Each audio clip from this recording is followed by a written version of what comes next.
time because I was well fed before. I don't need to find anybody's ear off. Well, thanks for the introduction. It's an amazing, huge group here. One of the bigger ones that I've talked to in the last couple of years. The reason why I'm here and talk about performance is because I've been an engineer and I've been actually I started as a tester a while ago for a software company called SQL Software. I'm not sure if anybody remembers these days. Has anybody ever done load testing? Got one hand. So I was an engineer, I tested an engineer on Segway's Silk product line. We did load testing and functional testing. And with load testing, we broke a lot of applications, so it was very easy. Nowadays, it's even easier. You just press a button and you can basically launch as many agents or load generators as you want in the cloud, and then it's easy to break applications. So I worked for them for a while. Then we got acquired by Borland. Just want to give a little history. Crash, and that was about it. So I'm not sure if you've ever run a load test and what you then do typically from a diagnostics perspective. But I basically then followed one of the problem of sitting in the application while it's under heavy load, whether in testing or in production, and figuring out why these applications actually break. Is it too much database, too many SQL statements that are slow, allocating too much memory, which is maxing out your heap and then leading into a out of memory exception and crashing your JVM? Is it help customers break their apps, but also figure out why they break, and then take all of this feedback and do two things with it. On the one side, bring it back to the engineering team, so I'm still part of engineering, I'm still a developer, maybe not hands-on every day as most of you are, but I still consider myself an engineer. So bring it back so that we can make the product better. On the other side, also spread the word in meetups like this, at conferences, so that we can all build better software. Dynatrace later got acquired by Computer to complete the picture. Computer might be a company that is also known. And since recently we got back to Dynatrace, and as you can see, I also wear it with pride on my shirt. So this is kind of like my circle of life. So I've done this. So I've done performance for 15 years, and that's why I think I want to share some of the things that I've seen out there with you, because I think we can all build much better software than is out there right now. So we also learned something today. The first thing though that I want you to learn, you've listened to me for about a minute or two, and you may have thought, what's this strange accent that this guy is having? Right? It's not from the northwest, obviously, as you can probably guess. Anybody want to take a guess where you think I'm from? Swiss. Close. Austria. Austria, here we go. So I'm from, you would have guessed it too? Yes, but I'm German, so I And obviously the Germans love the Austrians, right? We'll have a beer later. Okay, we'll drink a beer and then we'll figure it out. So, typically when and I don't want to point fingers, but when I'm traveling, especially in the States, and I tell people that I'm from Austria, the first reaction comes, oh, that's great. I've just been to Sydney and it was so awesome. And then typically when I tell them this, there are no kangaroos in Austria. This is a shirt you can buy in our souvenir stores. I think the only kangaroo that we may have is at the zoo in Vienna, which is, I'm sure, nice to watch, but that's not, we have the cows. So typically then I tell them, well, I'm not from Australia, I'm on the other side of the earth, I'm in Austria. And if you Google map it, this is where I'm from. I tell them my country is 60% of the country is Alps, is mountains. And they say, oh, Alps, of course. The guy is yodeling all the time, Sound of Music. So then typical people come up with Sound of Music. Everybody, it seems, in the States has seen this musical. Who in here has seen it? I always remember is the meme about that, like all the fucks I give. And singing and dancing. So the thing is, if you ask the same question in an Austrian group, you will not get any raised hands because nobody knows it outside of Austria. I mean, in Austria, nobody knows it. It seems it's a great export feature, and everything in the scenery is all accurate, so it's all good. So, but this is not really not what we are. What we would like the world to see us are things like this.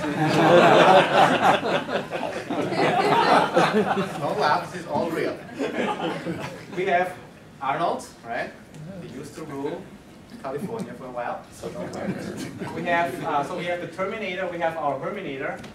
He's our ski star, retired now, but he did great stuff. We have Felix Baumgartner, who jumped out of the space capsule and did the supersonic jump.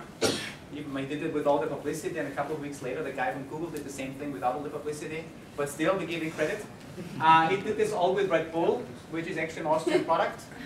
So the next time you drink a can of Red Bull, think about it. It gives you wings. But don't jump off a cliff or so because you think it gives you wings. Because what I hear, they got now sued by some folks that actually thought they can jump and get wings. Our national dish is the Wiener Schnitzel. It's breaded veal. Very good. And then we are very famous for our pastries, and we like to drink a lot of beer, especially on the ski slopes. And we also have a lot of folks from all over Europe and the world coming to our ski resorts, doing a little bit of skiing, but then spending more time actually in the ski huts and then drinking a lot. And as I also wanted to tell you, the stuff that you saw in Sound of Music is all accurate. So this is the scenery. By the way, we're also hiring. So if you want to work in our lab, it's an hour to Salzburg, an hour to Vienna, an hour to the Alps, and that's Hallstatt. It's all an hour away from the lab. Also, that's not your office. It's not my office, it's not you, but it's very close. All right, so obviously I'm not here to give you geographical lessons. I'm also not here to show you an empty slide. What I'm really here is to talk about things that actually nobody wants. And I think that I speak for everybody. Nobody wants something like this to happen. If you're responsible for an application, if you've developed a cool new website and you're launching it, and then it doesn't work, is anybody here from Apple? Okay, so I think the only people that like this picture, and I heard there's some folks from Microsoft in the room, so I think the only people that like it are if you work for Microsoft or Google, but basically what we don't want is, we don't want if our software doesn't work. Because it means we invest a lot of time, but we don't actually get the money back for it. Or maybe you don't get the paycheck anymore, because your company cannot sell the product. Nor any mobile developers in the room? Yeah? Only one? Come on. There you go. It's not too hard. I know it's 7 p.m., but it's... Nor do you want to have something like this happening. This is the official FIFA World Cup app. So it's the soccer World Cup, the football. We call it football at home, with the foot. Last year, I'm sure you remember, I know you have a great soccer team here as well in Seattle. Sounders. Thank you.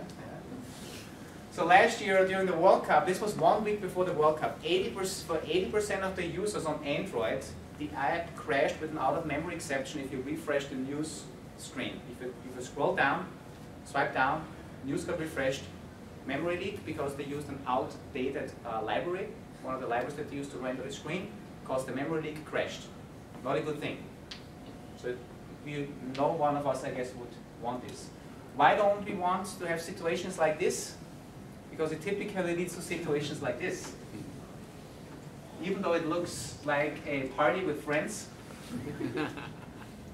it is a war room. Anybody here from Facebook? Any chance?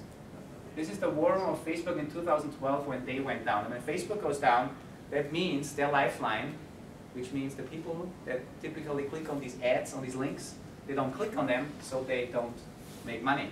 Has anybody been in a war room? Yeah? There you go. It's typically not fun, even though if maybe the coffee, the soda, and the pizza is for free. This is a much better environment where the pizza is free. It also potentially, especially nowadays where a lot of us actually write software that is publicly used either as a cloud service or mobile apps, you make it to news like this here. FIFA scores an own goal, Facebook goes down. This is all not good publicity. Probably prevents a lot of people of using your software. And also things like this. This is from the Google Play Store for the FIFA app that I showed you before. Everything in red here typically contains some bad words that are typically R-rated. Like it crashes, yeah. So things, if you are a soccer fan and you want to download an app, and you read this, you probably don't download their app, but you download a competitor's app. Okay. I think today I heard a study that 80% of the apps that are installed on a mobile device are only used once and then thrown away. This is one of the reasons why. And this is the reason why not many more people are actually downloading it. Anybody from the business side here? I know there were some marketing folks here. Anybody from the business side who actually tries to sell the software that you're building? No. We don't throw stones at you if you raise the hand. Okay, I'm assuming there's a certain amount of business people here. I don't want to make them notice. But business people don't like this either because it is very costly to have buggy software. And this is a study that is actually not very new. It's from 2007, but still holds very much true. The later we find a problem, the more expensive it is. I think this should be common knowledge. If I don't code a bug in there, then obviously it's the least cost. If I find it in production, it's very expensive. These are studies from last year. In the US alone, 80% of the development time last year was spent in bug fixing. Who likes bug fixing as the most fun activity in your day-to-day job? Job. There's always an outlier. There's always crazy people around. And $60 billion annually last year in the US were spent on the effects of these bugs. It's not only the costs that went into fixing these bugs, but all the revenue lost. For instance, if Amazon goes down for a while, if Facebook goes down, healthcare.gov, I'm sure we all remember that. There's a lot of costs involved. What's interesting now, and this is now my transition over to my main talk, which is going to be more on the technical side. I hope I didn't bore you with common knowledge. What I see a lot when I work with people that are serious about performance, 80% of the problems I see are only caused by about 20% of the problem patterns. So every time when I approach somebody, we break the app, and then we figure out why the app breaks, it's always the same handful of things. I can close my eyes and say it's this, this, this. It's always the same thing. And that's what I don't understand. I don't understand it for several reasons. First of all, right now we all, you as engineers, you all have great tools on your hand, and there are not all of them too hard to use. I know sometimes you don't get the time for it, but this is something, hopefully some managers are also here. Hopefully the managers give you some time to actually invest and look at these tools and let them use you on a day-to-day basis. So I think there's no excuse because we have the tools. And I think by now we also know that performance is a critical aspect of software. It should be a requirement and not something that we figure out later. I want to now go through 6 situations of software projects that I've been actively involved in, either because I analyzed it, helped people analyze the software and why it breaks, or because I actually developed it on my own, I was part of the team. Why the application broke and how to avoid it, and one thing that I missed here, I'm a very big fan of metrics. I'm not a big fan of, I have a very good feeling that this is the best software we ever wrote, so let's deploy it. This works well if you tell your mom what you're doing, but it doesn't work well if you deploy something and then everything falls apart. I think metrics are key because it tells us, did we do something good or bad?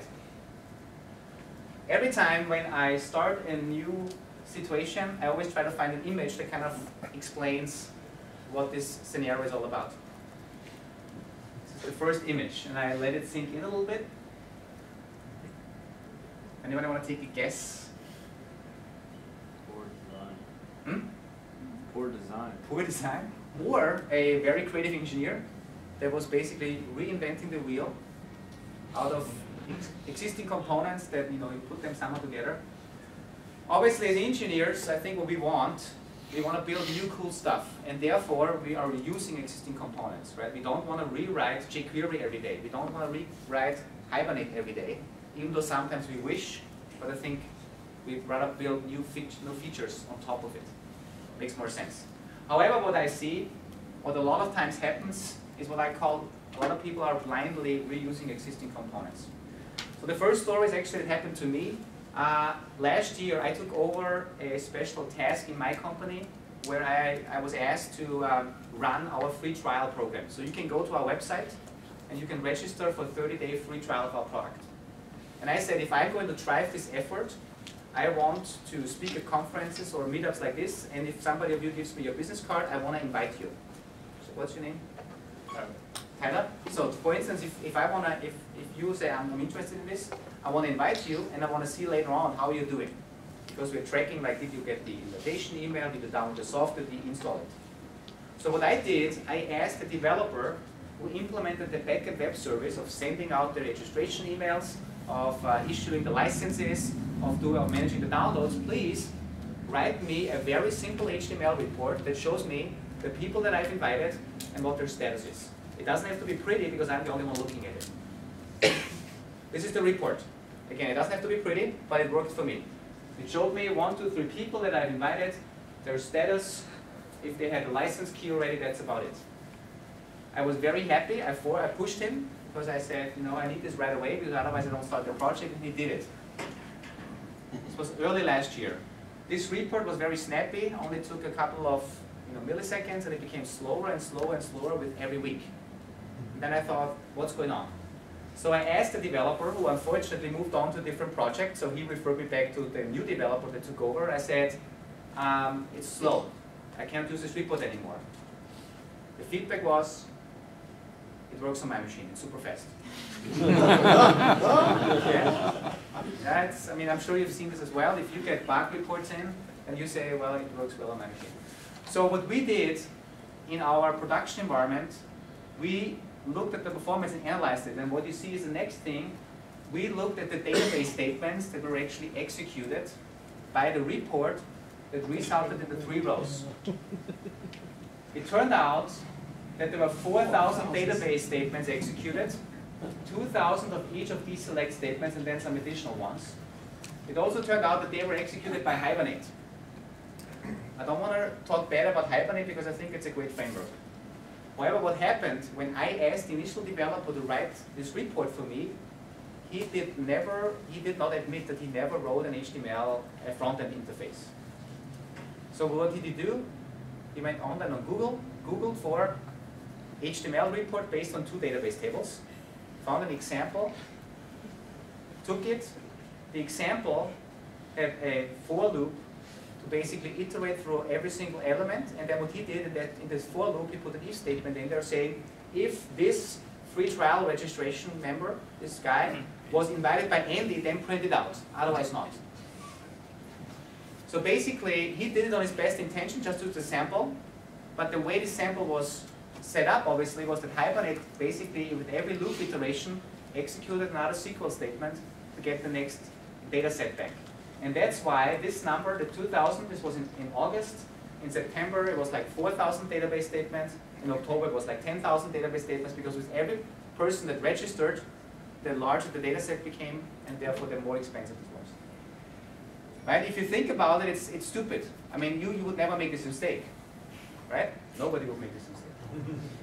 But let me tell you, this happens, I see this every week several times. And I don't say that Hibernate is bad, but you can use Hibernate in a way that actually is optimized for this use case. You can, I'm sure a lot of you have used Hibernate before. So just what I want to tell you, make sure that you look behind the scenes the way it's used in your code, or in the code that you inherit. Don't assume that what somebody else wrote is bulletproof. So I think this is what you should do. Looking at metrics like the number of SQL statements that are executed, and also the number of same SQL statements. Next example. And again, I always try to find a nice image. It's not about most of the garbage collection. Even though one of the guys that I presented this a couple of weeks ago said, it's a garbage collection. So, no. So it's obviously a functional toilet, but it's not the best architecture around it. So the thing that I want to tell you is, not every architect makes good decisions. Right? There are certain decisions in life that we probably regret later on. In this case, it is a database guy. Is anybody a database admin here? Anybody dealing with databases? Yeah? Yeah, everybody. Yeah. Yeah, everybody kind of, yeah. But like host, like running, maintaining it, and like being responsible for operation. Yeah? So this guy came to me. He was working for a large petrol company from Britain. And he said his developers for the last 2 years pinged him saying, we have a room reservation application, so an internal application where you can log on, and they have offices around the world. And you can say, show me the rooms that are available in my office, and I want to make a reservation. I want to reserve certain rooms at certain times. Very simple interface. And they said, hey, these pages take between 1 and 2 seconds to render. We see high garbage collection time, so we have 2, obviously, root causes for it. First of all, probably somebody did a very bad job in tuning the garbage collection and production, and we think it's the database is the problem because our rendering out HTML is so simple there cannot be any performance problem in there.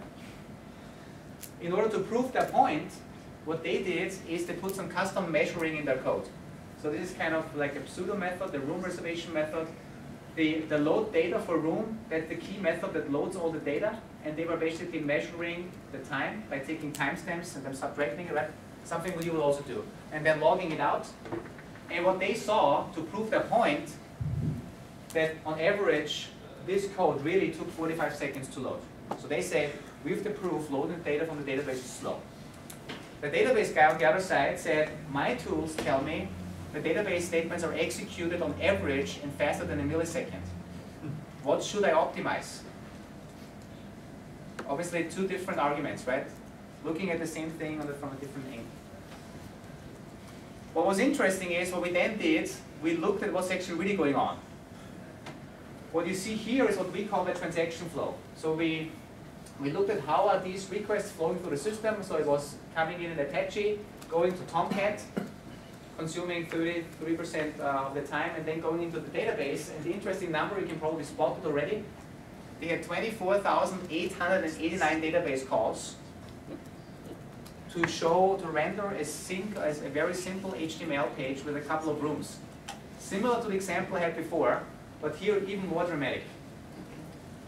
So what actually happened, there was no garbage collection problem, but they loaded so much data from the database into memory that caused a lot of memory footprint that the garbage collector need to kick in, obviously, and therefore caused high GC and high CPU. Now the interesting thing now comes. Looking behind the scenes, looking at all of these statements, this is now a list of all the SQL statements being executed, and you can probably see a certain pattern. It's the same SQL statement being called with a different parameter value in the back. Nothing was prepared, everything was just hard-coded in the statement. What was very interesting, first of all, this is what we call the classical n+1 query problem. If you see the same SQL statement all over again, just with a different parameter. So you're querying, let's say, give me all the IDs of my rooms, and then for every single room you make an additional select statement. This is the typical n+1 query problem, which you can optimize. And what the other interesting thing was, they were executing every single statement on a separate connection. So instead of taking one connection out of the pool and then executing the statements that needed to be executed, they took a connection out, executed one statement, put it back. And this was a Sybase database, and every time you take a connection out of the pool, you get this set client name. This is kind of setting the security context on that connection. That's how we could tell that they were taking out a single connection for every database statement. So in total, they actually executed 12,444 database statements on 12,444 individual connections. Each individual statement was super fast. So the database guy was actually right, but the code that loaded this thing was wrong. Now the question is, why did this end up like this? And similar to the previous example with Hibernate, in this case, the guy who wrote load me the data for that room, he was a big fan of hash tables, but he had no clue about SQL. So what he did, he loaded every time when they tried to access a certain room, he loaded the whole database into memory, into a hash table, and then built his own entity framework on top of it.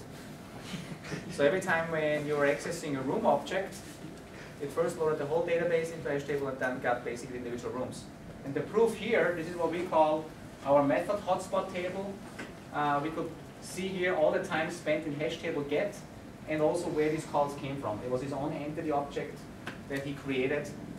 This developer also left a long time ago, so nobody really knew what's really going on in the code, but this is actually what ended up in the production environment, impacting a lot of people's productivity.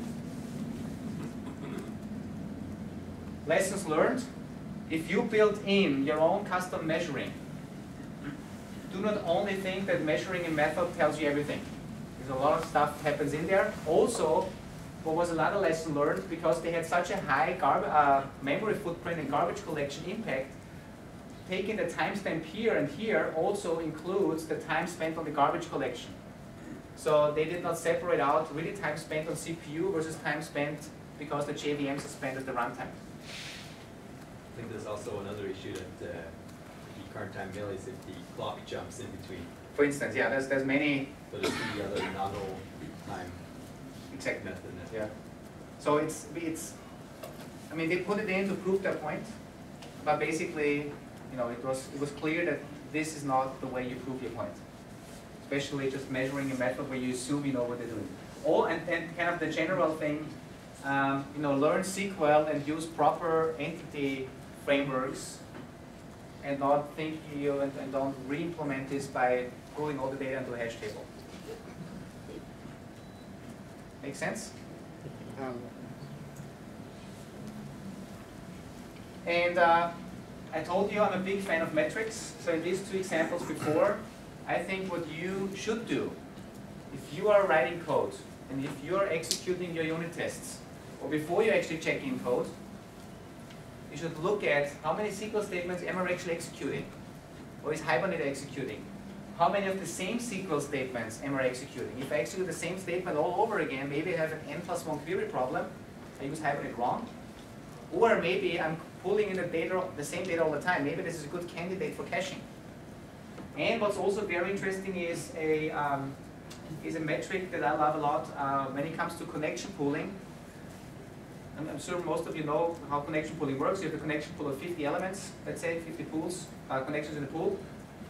Which metric do you typically look at to tell if the pool is good used or not good used? Okay, typically, I know everybody's shy, or maybe you don't understand my accent. Typically, you look at connection utilization, pool utilization. If you have 100% pool utilization, you know 100% of the connections are taken out of the pool. And this is typically scary.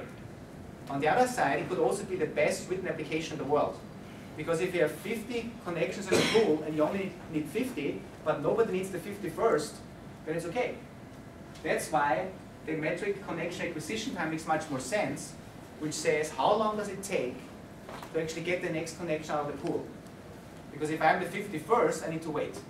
That's a problem. If I'm the 50th and I raise the level to 100%, but I don't have to wait because it's available, who cares? It's perfectly configured.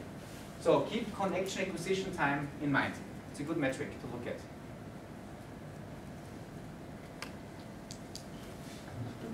Another interesting example, and I hope this is really a fake picture. I also thought that the toilet is a fake picture, but actually I think sometimes it's just fake brain. But this tells me, which happens too often, that even though we should work as a consolidated team, as one big team, developers, testers, and operations team often don't work hand in hand. We don't really like the other party, even though we should.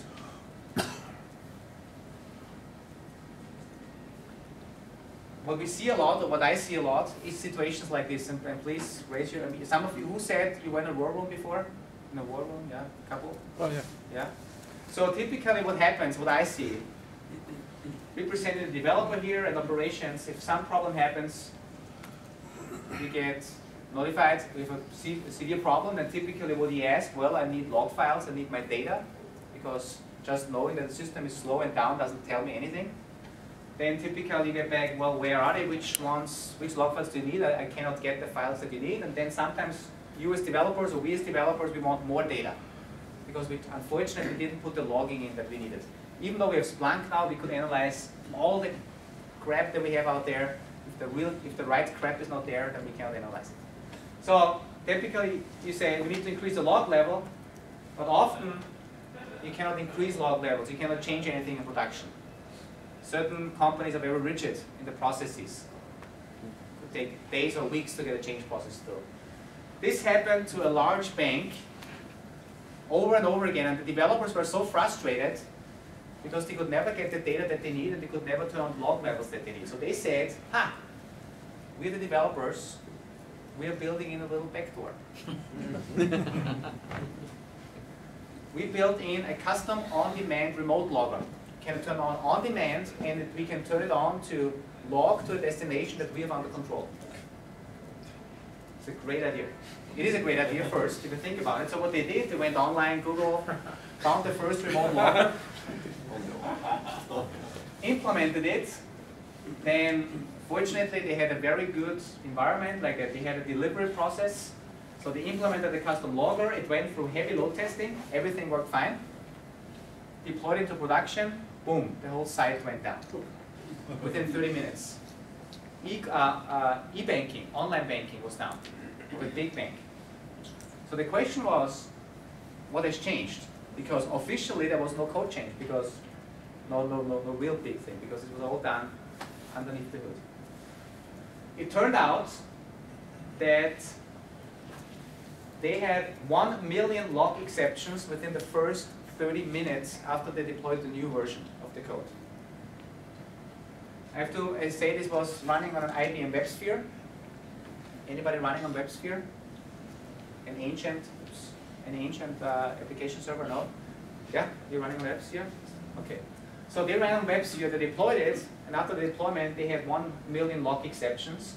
And the log file, the file in question was activity log. You guys that know WebSphere, do you know what the activity log is? Yeah. Can you explain, or shall I? The user access log. User access logs.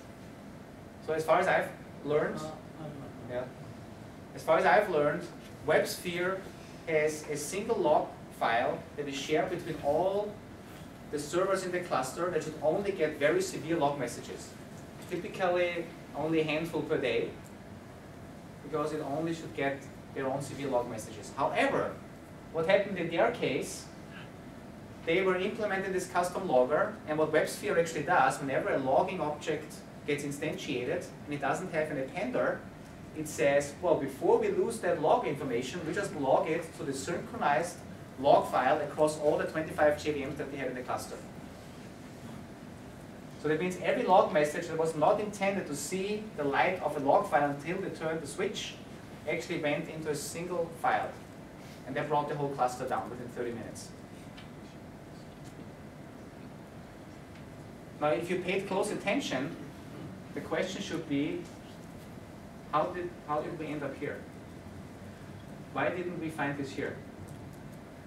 Because in dev, they weren't running big cluster. They were running big cluster, but 2 points. Yeah, and the amount of data. The guys in dev and in testing, they had no clue about this checkbox. They were running IBM WebSphere with a different runtime setting. They were not told that they need to test with this log feature turned on. So they did test in the cluster, but that was another good point, yeah. But basically they tested a total different environment. That's why they didn't find it. The metrics that I always look at when I look at applications, I always look at the number of log messages and the number of exceptions that are thrown. Why are these numbers so interesting? The number of log messages are always interesting because how much do we really log out? And really what you should do as developers, you should sit down after a load test and actually figure out what information in this log is actually useful for you, and then maybe optimize your log strategy again. However, what's also very interesting, the number of total exceptions thrown. Because not every exception sees the light of a log file. You would be, there's JMX metrics that tell you how many exception objects are actually created. It's very interesting to see the ratio between exceptions and log messages. And typically what I chart the number of log messages and I chart the number of exceptions, and under a certain load I see where it basically falls apart, where the ratio doesn't work anymore. Because then I know some of my frameworks like Hibernate or Spring, they internally use a lot of exceptions, but they handle it internally by going back to default. But looking at these two metrics is very, very important. Because now a lot of exceptions tell you something is wrong typically. Next scenario. I guess everybody who does not know this guy. One gentleman there is. Two. So this comes from Game of Thrones, from a show you may have heard of, maybe not. He's an evil guy, so the first time you see him in the show, you want to slap him all the time. So he basically got, and I'm still. Actually, just yesterday I was able to watch the first episode of season 4, because unfortunately in Austria we don't get HBO. so I have to wait until it's released on iTunes. So yesterday I finally got my season and I watched the first episode. I hear something bad is happening with him soon. But basically what happened in season 3, this evil guy, kid, actually got deployed on the throne. He got on the Iron Throne. And what I call is sometimes deployments go bad. Yeah. In this case, this was an e-commerce store. Who is in e-commerce? Couple hands. In this case, it was not an online store that sells their own products, but they provided a platform similar to eBay. Not eBay, but similar. So basically a platform where vendors can put their products on the store and then they got sold. And what these vendors can do, not only can they put products on it, but they can also run reports. Like how many products did I sell, right? Because that's interesting for you.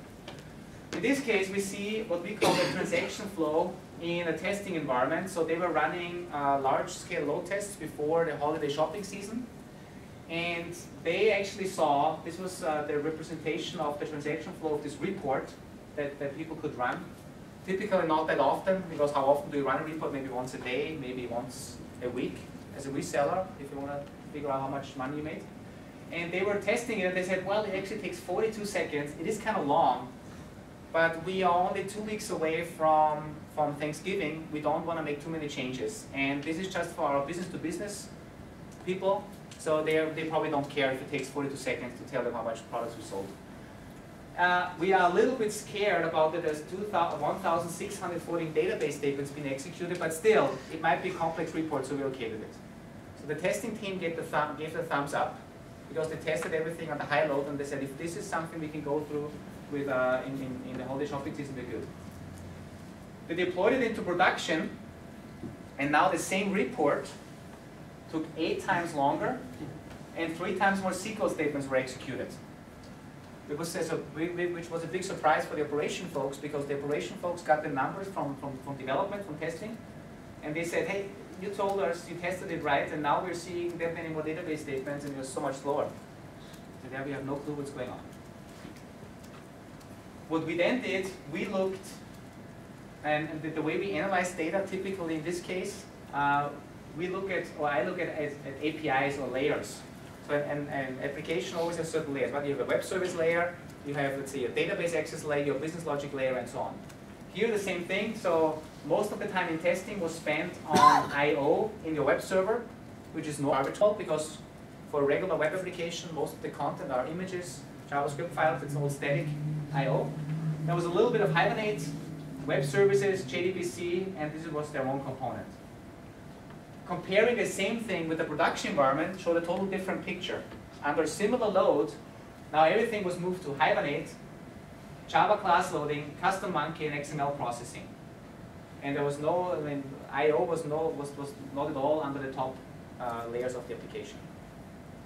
So the question was, what happened? What happened here is that it turned out, and I know it might be a little small to see, it turned out the top contributor was get interfaces from Java line class, so reflection. I'm sure most of you know this. And it was called by Hibernate's field interception helper. So when they saw this, they Googled field interception handler performance problem. The first thing that comes up is a Jira ticket with a well-known performance bug in a certain version of Hibernate. And it turned out that they tested everything until 2 weeks before Thanksgiving. Then they deployed it in production, but in production they first upgraded Hibernate to a different version, which they did not tell testing that they're going to do. So basically, again, testing tested on a total different environment. And production ran with a buggy version of Hibernate, which in this case, the problem of Hibernate here was that they never cached the reflection object. So every time you accessed a field, a property, it always did the whole reflection lookup of these fields. That's why it was so expensive.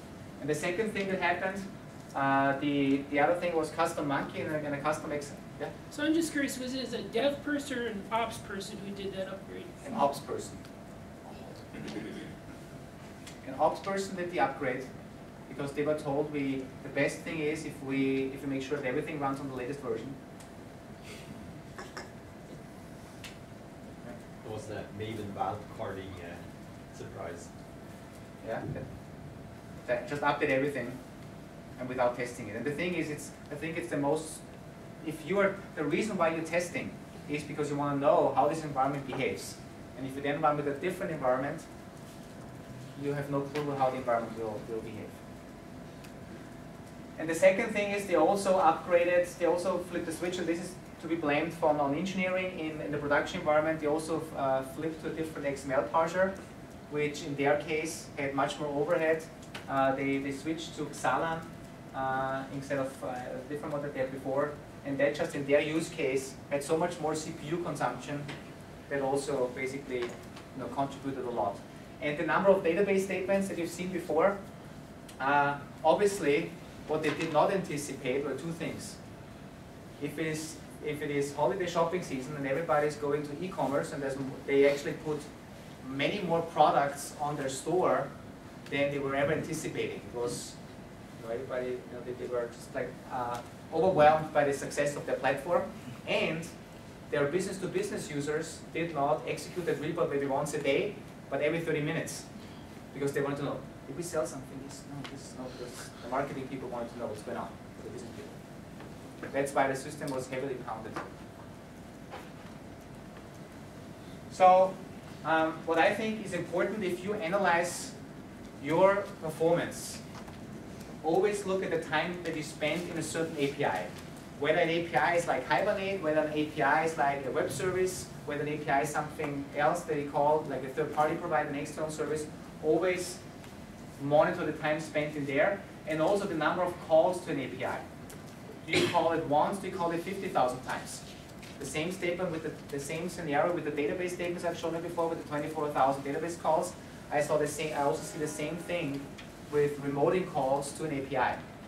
But it's easy to call a method an interface, but if you don't know that this interface is actually not implemented in a local class that runs in my JVM, but might be marshaled off to a remote instance in a service that we just spawned off, then you totally forget about the fact that this is actually going over the wire to somewhere else. So always have a look at these metrics, please. Two more examples. This one here, a room full of management folks, I assume, making decisions, vice decisions, the guy in the front, probably some C executive level management. And who of you has a mobile strategy? Which company? Yeah. So we should, most of us probably have a mobile strategy, right? Because if you sell software. So in this case, right, the guy in front says, oh, we have a mobile strategy, fire is on the roof. Everybody's shopping online these days with the mobile phone, so please, let's have a mobile strategy too. And the guy in the back checking his Twitter status and posting something on Facebook, kind of half hears it and then implements it. And sometimes what I see is that these strategies are pushed through without a plan, because you're getting not enough time, because a couple of weeks before everything needs to be ready, you're getting asked to build a new mobile website and a new cool feature that somebody came up with, a new idea. In this case, before I go to the next slide, this was an example of one of the main sponsors of the Super Bowl last year. They were also the main sponsor this year. It was a soft drink company. And their marketing team had a great idea.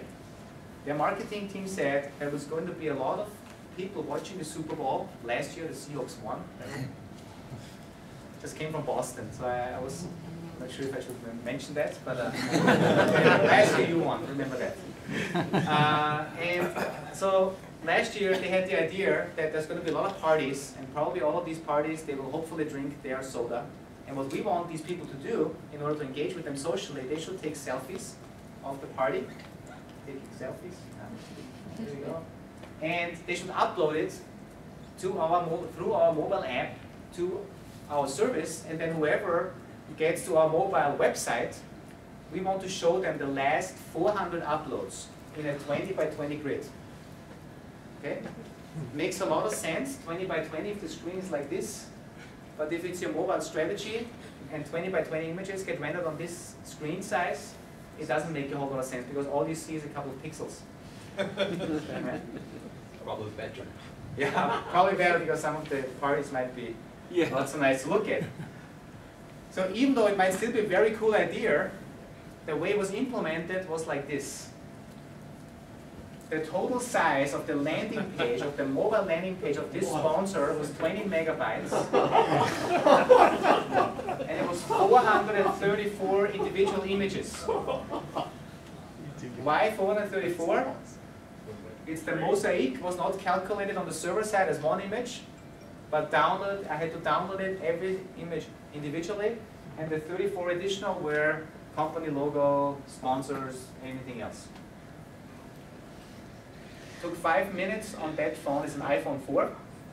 Took 5 minutes until the page fully rendered, because most of these images were downloaded in a very big resolution, so the phone had to scale everything down.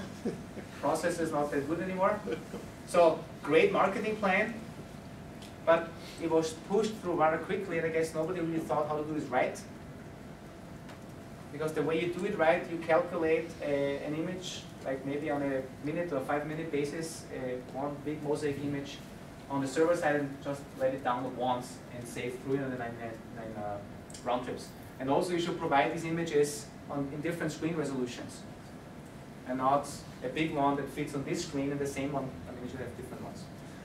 Fun fact is that this is my Austrian business phone, and I'm traveling to the US a lot. Roaming in the US for me is 15 euros per megabyte. Okay. So to access the mobile website of a big sponsor of the Super Bowl costs me 300 euros. That's $350. Explain that to my boss. He said, what did you watch? You know, it's some testing, sure. So it's not. So please consider when you implement something, when you ask for something like that, be smart about it. Another example is this one here, from FIFA.com. Their mobile app during the World Cup, m.fifa.com, they had a fav icon that was 370 kilobyte big. The fav icon is the little icon in the top left of your browser, or if you pin the page to your home screen, it's like typically 16 by 16 or 30 by 32 pixel, right? Something like that. So I assume what happened here, I want to blame an ops guy here, because probably they did not provide a fav icon, and then they saw all these requests coming in, responding with HTTP 400s, and instead of doing this, they probably just grabbed the high resolution company logo and converted it into an icon, and that's it. But this was the single largest, the fav icon was the single largest element on their page. Not well implemented, or in a rush, pushed through in a rush. Also, they had very heavy CSS and JavaScript files. The initial homepage, there was not a whole lot there. That's why this was just phenomenal. By the way, if you see the slides, I always have links to the blogs as well. There's some more detailed information. The slides are on SlideShare, so you don't need to write it down now. And yeah, as I'm a big fan of metrics, number of images, number of redirects, number and the size of resources, these are all things you should think about, especially mobile. Redirects, I didn't talk about this, but the reason why redirects are so important, every single request from a mobile device to download something is costly because you have latency, and I've seen very bad implementations where you have hundreds of redirects because one example, actually, I think it happened to a company that is based out in this area.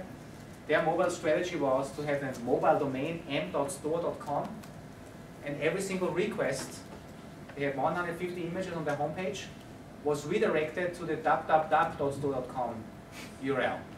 So that means for every single request that I download, they had to go another route, had to do another round trip. That's why number of redirects is very important, especially for mobile.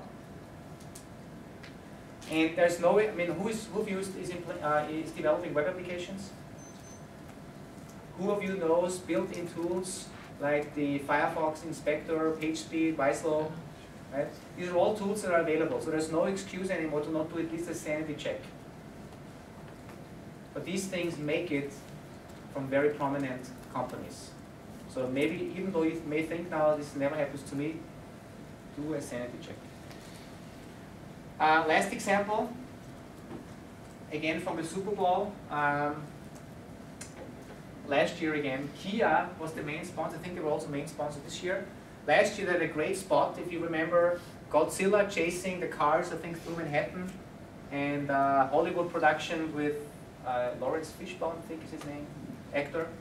90 seconds, $12 million to put it on air, and probably several additional millions to produce the spot. Now let me ask you a question. Why does a company like Kia or any company spend so much money? What do you expect? More sales. More sales? Yeah. So the Super Bowl is watched by I think 1 billion people worldwide. Not everybody gets to watch the spots, unfortunately, right live because there's certain regulations. But probably what they expect, a lot of people, while they are watching the Super Bowl, later on go to Kia.com and look at what cool cars they have. So Kia.com or any other company that does something like this and is expecting extremely high load, you want to prepare for it. Because this is the single most spike of the year probably for them. What they did, however, is what I call not really an agile deployment. And what I always do, what we always do as a company, we have synthetic monitoring. So we basically are able to monitor website performance and availability from different points on the globe. And we do the same thing for companies that sponsor big events, like Kia. What you see on the next screen is going to be a chart that shows the availability of Kia.com throughout the Super Bowl. Ouch. It was 100% until the ad went on the air, then it dropped to 0.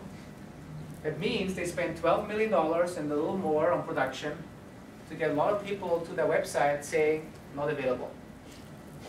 Not telling them how many, which great cars they produce and sell. I come to the reasons in a second, because I have another example, because I don't always want to show the bad examples, but also the good examples. Another company was GoDaddy. That also had a spot out there, not 90 seconds, but still it spent enough money. What they said, or actually let me before I explain, let me show this slide. The next chart does not show the availability, but the response time of GoDaddy. GoDaddy's response time was between 1.5 and 2 seconds until 1 hour before the Super Bowl. Then it miraculously improved 4x. So when we watched that graph, the first thing we thought, they are already crashed, and probably the only thing they distribute is a very easy, sorry, we are belly up, like these funny 404 error messages. That's what we thought. We opened the browser, and what we saw is something that everybody should do when you're expecting the peak traffic in your year, month, whatever. What they said, if we spend millions of dollars to get people to our website, we want to show these people what we sell, not how many friends of them like us, what's going on Twitter. We don't need to show them the most high-resolution images, nor do we need to link to the video that we also show just on TV, because everybody wants to see the video, and the video platform is probably going to be pounded a lot. Same as Facebook and Twitter and all the others. So what they did, they got rid of everything around all the Chrome on their website that is not necessary to transport the message what they are selling. They were basically building a static website version. A static version of the website just with the product information. Getting rid of all the third-party components. So they were 100% available, 4 times faster than before. And an hour after the Super Bowl, they flipped back the switch. That's the smart way of dealing with high peak load. And yeah, the metrics to look at are the number of domains and the total size. So the reason why Kia didn't do well, as I said before, every page out there of every company that sponsors the Super Bowl has Facebook and Twitter and all the same third-party components on there. And they are pounded the hardest. And if you load them as part of your regular page load and they impact your page load, you are the one that is obviously also very heavily impacted. That's why GoDaddy actually went from 28 domains to only, from 26 to only 8 domains. They got rid of 18 third-party components throughout that period of the 4 to 6 hours. Because they could then say, we have our environment under control, but we don't know what Facebook and Twitter, what they're doing. And the total size, so what Kia also did, even though the spot was amazing, they just had high resolution images and also the video right there on the front, on the home page. And that I don't remember which video platform they used and which CDNs, but it could not handle the load. But if your website doesn't slow down significantly, does that send the wrong message? Like, this website is loading so fast, that means no one else is up. Well, I heard, actually I want to steal now something that I heard today in an earlier meeting. I think the days are over where companies should prove that they can break the internet. Because if you break the internet, if you're not available, you're just losing, you're just on Twitter all the time and shitstorms that you see happening. I think if you can prove that you can scale under that load, I think it's better than if you prove that you can break a CDN or break something else. But I agree with you, this was, in the early days of e-commerce, that was kind of, oh cool, they have so much traffic, it's amazing, they're so popular, they're going down. Nowadays I think we just see the opposite.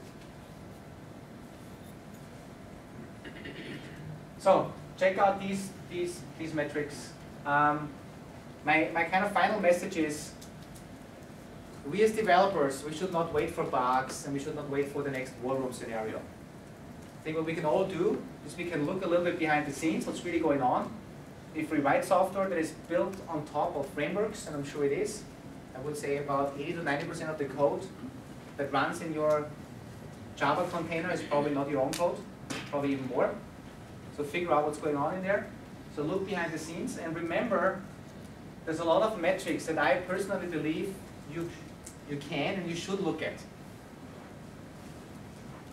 So take 1 or 2 metrics and maybe remember them when you go back to the office tomorrow and try to figure out, hey, how many database statements does my search feature that I just implemented really execute?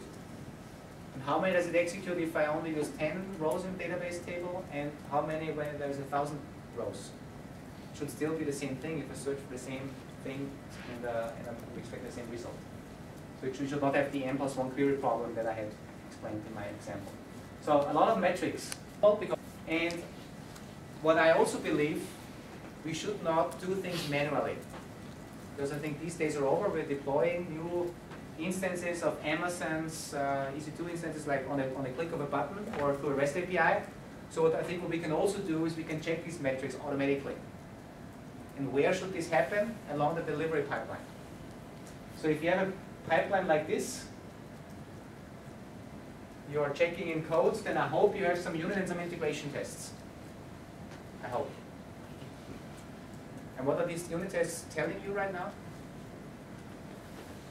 What is a unit? What's the goal of the unit test? Let's see, the components respond with the expectation we have. You basically verify the functionality. So does the search feature result always the same 5 products when I test it today, tomorrow? It's a functional check. But why not extend that and do an additional architectural check? Like how many database statements am I executing today, tomorrow, the day after tomorrow with every build? And if that number goes up from, let's say, 10 statements to 100, then I know, even though the functionality still works, I probably just introduced a regression that will kill me later on.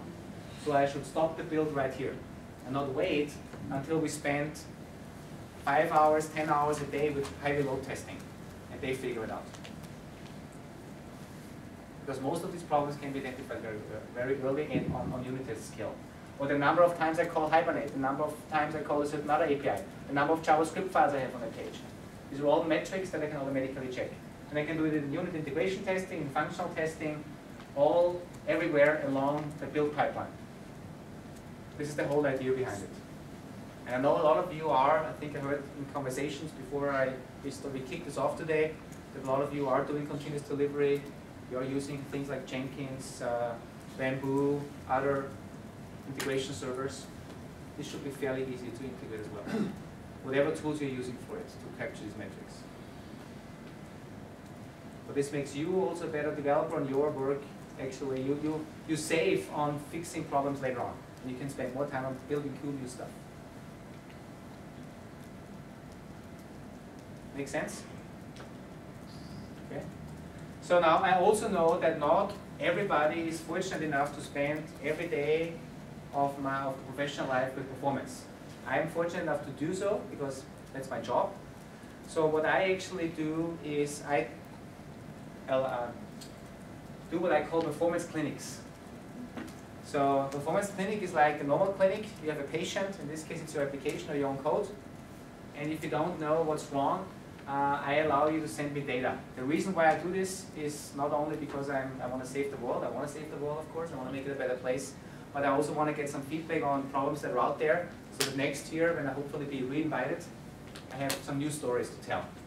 And I won't point fingers. However, so the way this works, I want to give you 2 examples. This guy is an ops guy from a online casino, knockoutcasino.com. And he called me, or he sent me an email, and he said, I get a new release pushed out this weekend, but I fear if I deploy it, I will be the one that will spend Saturday and Sunday nights to make sure this thing is really running. But I don't know, and I'm not a performance expert, but can you have a look at it? So what he basically did, he gave me his URL, and I did a sanity check, and that's what I sent him back. So they basically had, you see, almost 10 megabytes on the initial page, 282 images on that page. They had no CDN at all. Everything was deployed from a single domain, except I guess there was one interesting attempt to put one element, one CSS file on the CDN, which was so slow that the connection time alone took 1.8 seconds. So these are things I told him I would not deploy this into production if I were you. And he said, thank you. He said, you know, I'm not a performance expert. So this is one of the things that I do in these performance clinics. So you send me your data. The other stuff, another second example that I have, this was a testing group out of India. They were testing any type of application. In this case, they were testing a Tomcat app, but they are very good in using the testing tools, but they have no clue what's going on in the Java container. So in this case, they told me, hey, they have a report that takes 526 seconds to render, but we don't know what the problem is. So we found out they had one SQL statement taking 210 seconds to execute. They were using an old version of Log4j, which was still synchronizing all the appenders. So if you have in a multi-thread environment, everything was synchronized to write to the log file, and they had debug logging turned on, which was making the matter even worse. So if you are not a performance expert, I just offer this as a service, and I just hope that some of you may take this chance and send me some cool data. We can figure out what's wrong, and we have some good stories to tell to make the world a better place. Because if we share these stories, I believe we can all learn from all the other mistakes out there. All right. Yeah. I think the last thing I just want to put out, there's another URL to share people, but that's also on the slide deck. If you want to get the slides, you'll find all my slides on SlideShare, Gardner Andy. Obviously, I was using mainly the tools that we have, but you can use whatever tools you want. If you use browser tools for browser diagnostics, if you use tools like New Relic, App Dynamics for performance management, if you use Dynatrace for performance management, feel free. So from a Dynatrace perspective, we have our own free version that you can download and register for. And the fun thing is, if you register for it, you get emails from me because I run the whole project. So now you can actually decide not to do it because you don't want to deal with me. But yeah, and also all the stories in much more detail are also on our blog. All right, I hope this was helpful. Some of the examples, remember them. It's very easy to smile. It's like, how can this be? But this happens every day. And I'm sure some of you, even though we all think we are the best developers in the world, sometimes even we make mistakes. I see shaking heads. Any questions? Sure. So one of your suggestions was that, I mean, one of the series of problems was that you're not testing against the production environment, right?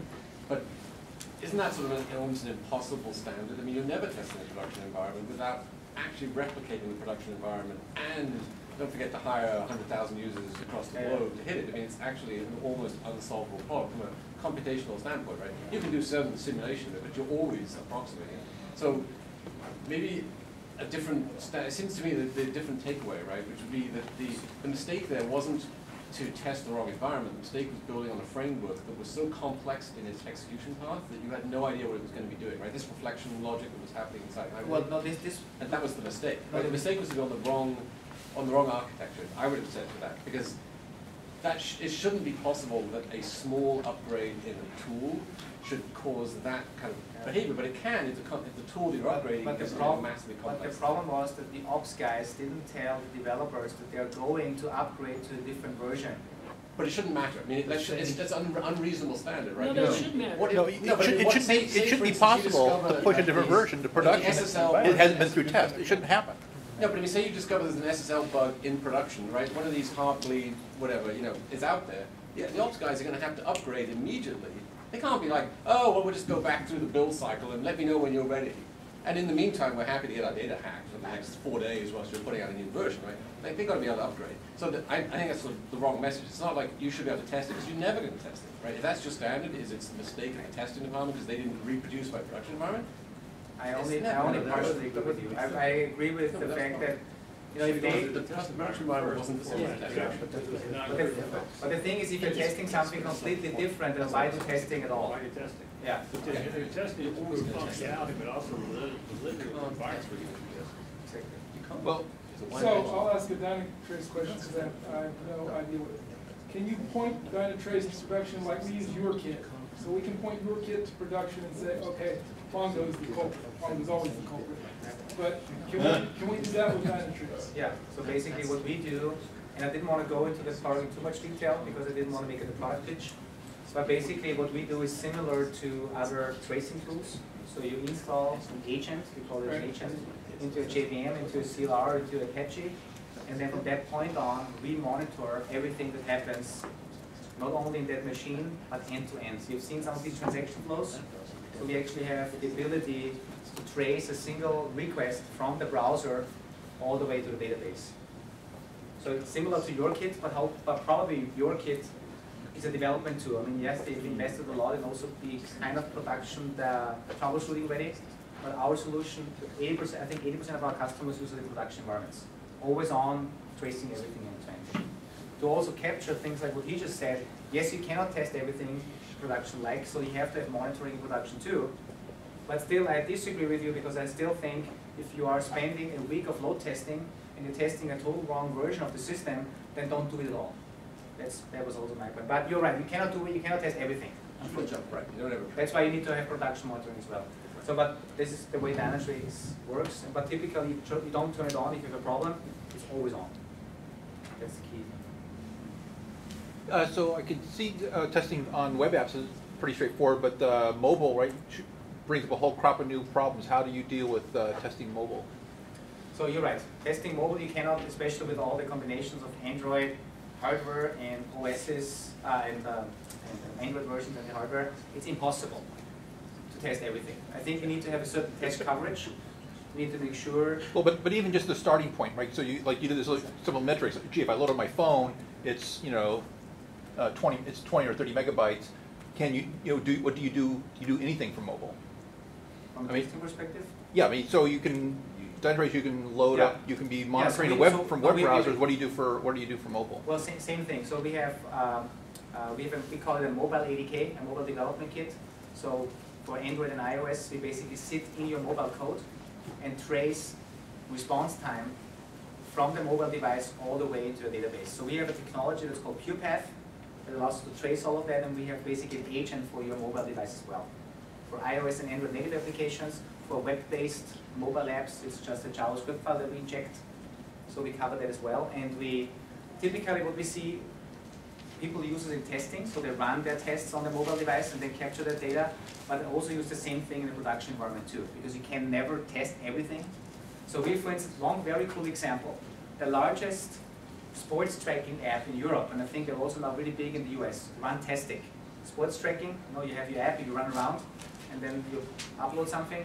They had people complaining about wrong calculation of the GPS, like how long they ran.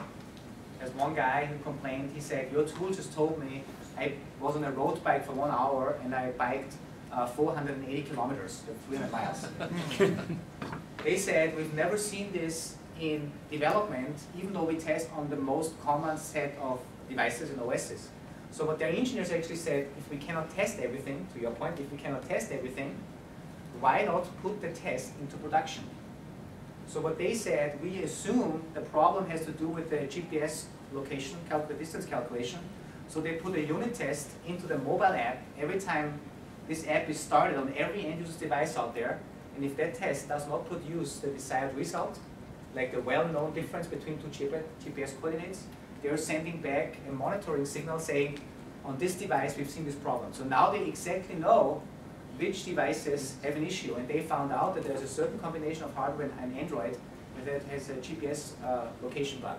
And the cool thing with that is, first of all, you can try to find a workaround, or what they also do, proactively send out tweets and messages to the user saying, we know that on this hardware, on this Android version, we have a GPS problem, so it's not our problem, but it's your hardware. So either upgrade or live with the fact that sometimes these results are wrong. So this is what they did.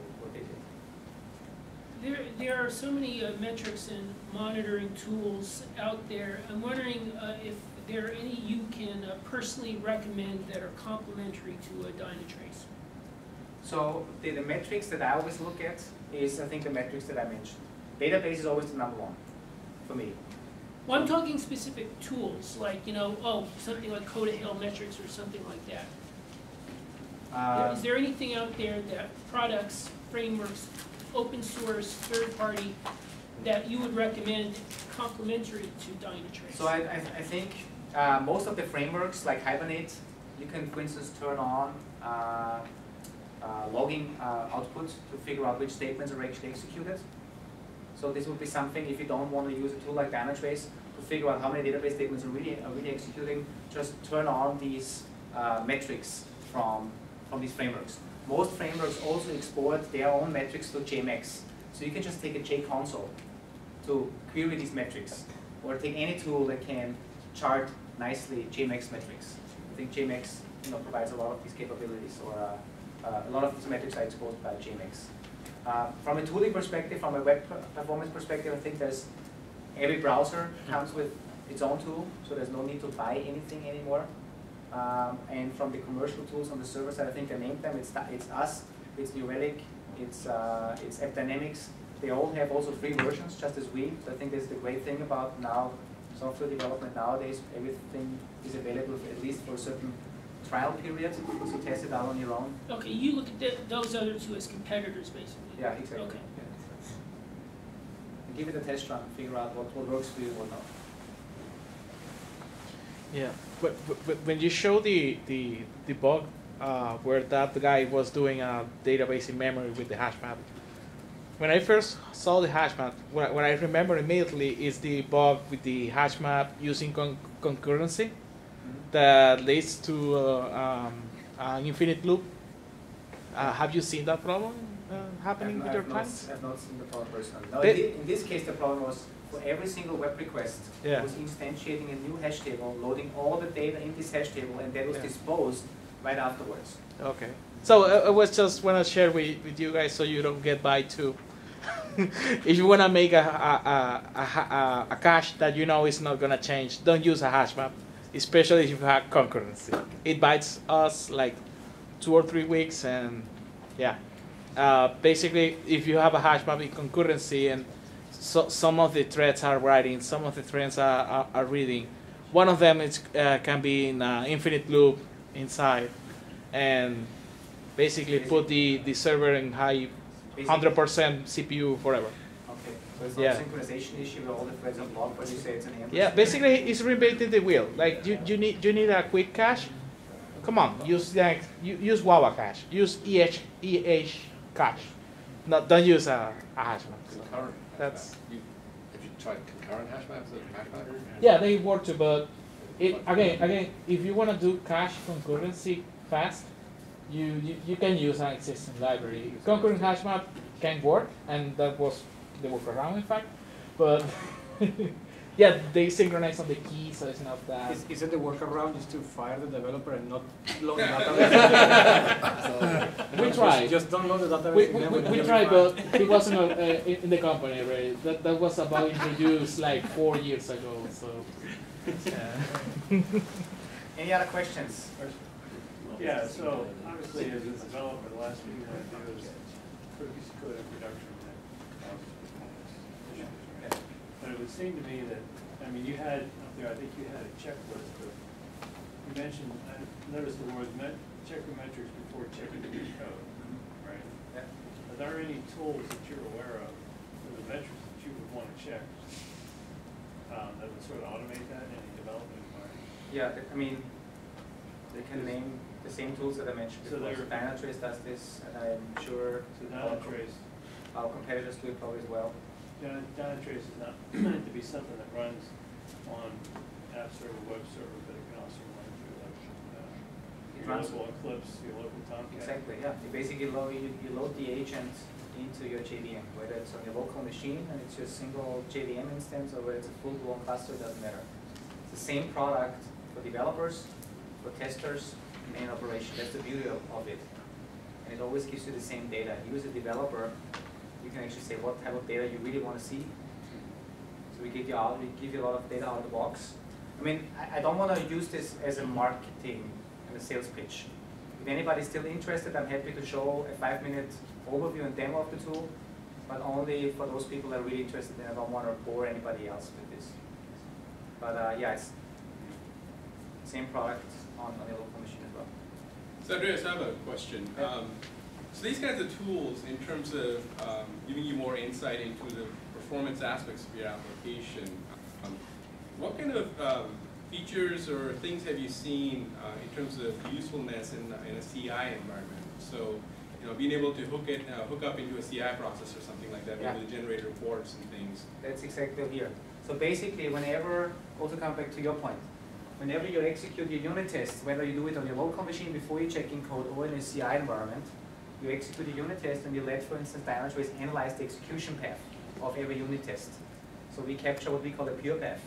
Normally in the production environment we do it for a web request, but here we do it on a unit test level. We can tell you for every test how many database statements were executed. And build number 1, build number 2, build number 3, and we can let your build fail in case you have a big jump of database statements from one build to the next. So if you, and I think this is the reason why I believe we can identify most of these performance problems even with no load. Because most of these problems are actually scalability and architectural issues. That was my other question, yeah. Usually you depend on heavy load to No. identify a lot of these I think certain issues you can only find on a heavy load, but most of these problems, that all of them that I showed you today, they can all be found with a single unit test. The Hibernate example, write a test that renders out this report, and then test it, let the same test run against one database with 10 rows and one with 100 rows.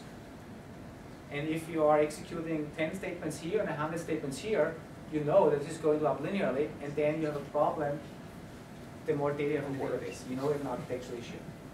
There's, I would say for not maybe 60–70% of the problems, you can look at these metrics and capture them on a single user test scenario. Could be a unit test, a functional test. But with the unit test, you don't call the database, right? Yeah, but you call That's the it, integration test. but you call an API. You maybe mock away The your mock database. it, Yeah, then you look at these APIs. How often do I call the database layer? Hibernate. Yeah, how often do I call Hibernate? Do I call it once or 50,000 times? If your scaling for Hibernate is quadratic, you know that you've done something like that. Yeah. I mean, sanity checks. Yeah, it's sanity checks, yeah. But having printing out the number of executed statements is a big step that way. So again, Printing out the number of database queries, statements, yeah. of database queries, and saying, oh, it jumps up Exactly. for no reason. That's exactly what I meant. Yeah. If you look at these metrics and take one of these metrics and try it out and look at it. Look at the number of database statements before you check in, and try to automate it in your CI. Start with one metric, and then add more as you go along, as you mature. Cool. So I guess if there are no more questions, thank you, Andreas.